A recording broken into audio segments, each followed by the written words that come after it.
Hi guys, আমি এখন একটি জেনারেটর স্টার্ট এবং বন্ধ করে দেখাবো। একটি জেনারেটর কিভাবে চালু করতে হয় এবং বন্ধ করতে হয়। যদি সঠিক নিয়মে আপনারা চালু করতে না পারেন এবং বন্ধ না করতে পারেন, যে কোনো দুর্ঘটনা ঘটতে পারে। তার জন্য সতর্ক হন এবং ভিডিওটি মনোযোগ সহকারে দেখুন। আশা করি আপনাদের অনেক উপকারে আসবে। এই জেনারেটরটির নাম পারকিন্স জেনারেটর। এটি একটি 100 kVA এবং 80 কিলোওয়াট ক্ষমতার একটি জেনারেটর।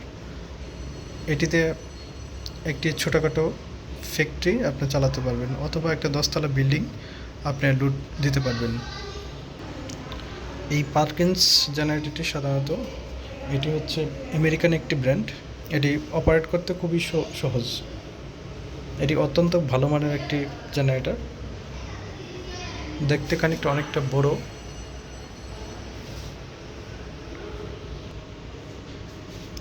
এটা হচ্ছে মেইন ইঞ্জিন, যেটা হচ্ছে আমাদের ডায়নামোকে ঘোরায়।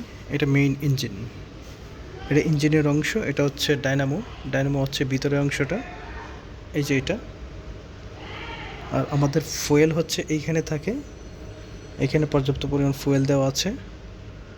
আর ইলেকট্রিক্যাল ফাংশন এইখানেই থাকে। এখানে একটা সার্কিট আছে, এই সার্কিটের মাধ্যমে আমরা পুরো জেনারেটরটাকে কন্ট্রোল করতে পারি। এইখান থেকে আমরা অটোমেটিক স্টার্ট দেব। তো আমরা প্রথমেই কাজটা করব হচ্ছে, এটা একটা লক। এই লকটাতে সাধারণত মানে সুইচ হিসেবে কাজ করে। এটা অন করলাম, আমি পুরো সিস্টেমটাকে মনিটর অন করলাম। পাওয়ার আসছে দেখতে পাচ্ছেন আপনার, এখানে লাইট জ্বলছে। তো এটা হচ্ছে স্টপ বাটন। তারপরে হচ্ছে আমাদের এই যে একটা আই বাটন আছে, ওইখানে চাপ দেব। এটাতে হচ্ছে আমাদের পুরো সিস্টেমটাকে অন করলাম, আমাদের সিস্টেমটাকে। তারপরে হচ্ছে এই যে গ্রিন বাটনটা দেখছেন, এখানে যদি আমরা একটা হালকা করে পুশ করি তাহলে জেনারেটর অটোমেটিক চালু হয়ে যাবে। দেখুন আমরা চালু করছি।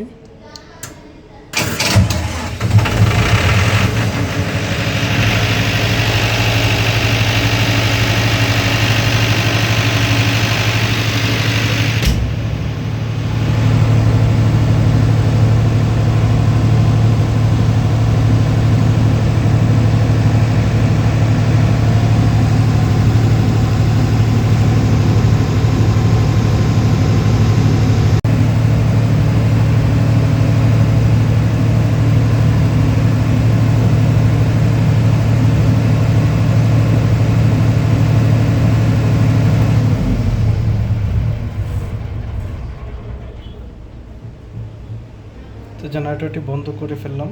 জেনারেটরটি বন্ধ করার জন্য শুধু এই আমাদের রেড বাটন যেটি আছে ওইটিতে ক্লিক করলে হবে।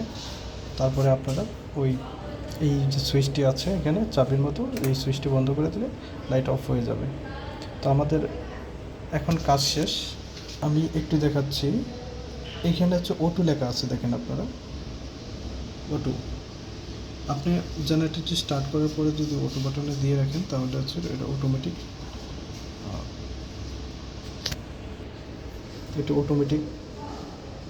এসি এবং জেনারেটর সিস্টেমে চলবে।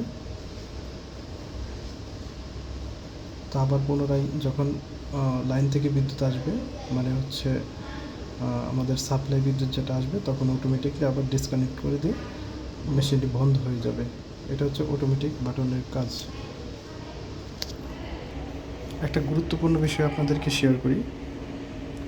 এটি অনেক সময় জেনারেটর চালু হয় না, বিভিন্ন ধরনের সমস্যা দেখা দেয়, লিক নেই কিন্তু চালু হয় না। এর জন্য অন্যতম কারণ হচ্ছে, প্রধানতম কারণ হতে পারে ব্যাটারি শাট ডাউন। এই জেনারেটরের ভিতরে একটা ব্যাটারি থাকে 12 ভোল্ট অথবা 24 ভোল্টের। আমাদের জেনারেটরে 12 ভোল্টের ব্যাটারি। তো এই ব্যাটারি অনেক সময় ডিসচার্জ হয়ে যায়। ডিসচার্জ হয়ে যাওয়ার কারণে অনেক সময় স্টার্ট নেয় না। আমাদের এই জেনারেটরটি মাঝে মাঝে আবার ব্যাটারি চার্জ করে আনতে হয়। এই হচ্ছে আমাদের ব্যাটারি, 12 ভোল্টের ব্যাটারি। আমাদের এইখানে একটা দেখেন অটো চার্জার আছে। এই অটো চার্জারের কাজ হচ্ছে, আমাদের অনেক সময় হয় কি পর্যাপ্ত পরিমাণ যদি বিদ্যুৎ থাকে, বা শীতকালে বেশিরভাগ বিদ্যুৎ সবসময় মোটামুটি থাকে, সাধারণত বিদ্যুৎ যায় না।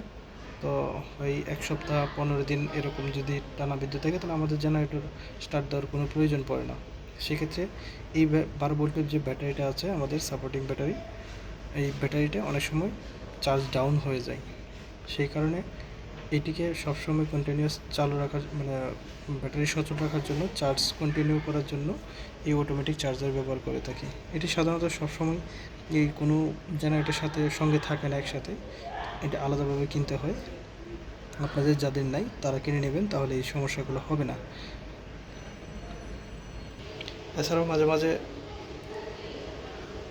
যদি ইঞ্জিনে হাওয়া ঢুকে যায়, তারপরে স্টার্ট নিতে না পারে, অথবা অন্যান্য সমস্যা ত্রুটির জন্য স্টার্ট নাও নিতে পারে। আপনারা যদি এই ধরনের সমস্যা ফেস করেন তাহলে একজন দক্ষ টেকনিশিয়ান দেখাবেন, তাহলে উনি অবশ্যই আপনাদের সমস্যার সমাধান করে দেবে। ভিডিওটি দেখার জন্য অসংখ্য ধন্যবাদ আপনাদের।